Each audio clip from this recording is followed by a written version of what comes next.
big lesson, huwag kang umasa sa alam mo na hindi mahibibigay sa iyo yung hinahanap mo. Bakit pupunta ka sa damo para hanap ng bunga, ng prutas ng kakainin mo?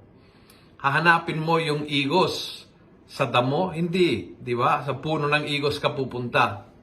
Minsan, madaling maintindihan pagdating sa prutas, hindi natin na-gets pagdating sa tao, at masyado tayo nag-e-expect sa tao na hindi kayang ibigay yung hinahanap natin dahil hindi sila ay puno ng bunga, hindi sila ay mabungang tao. So huwag mong hanapin yung kapayapaan sa tao na alam mo magulo. Tanggapin mo yan. And then move on with your life. At hahanapin mo sa tao na may bibigay ang bunga na hinahanap mo.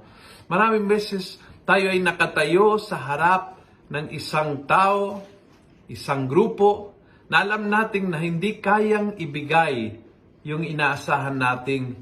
At imbes na makamove on tayo at makahanap ng mabuting bunga na makakalusog sa ating, tayo ay nananatiling parang batang kaprityosong umiiyak, nagdedemand mula sa hindi may bibigay sa iyo dahil hindi kaya, dahil hindi yon ang bunga ng kanyang pagkatao.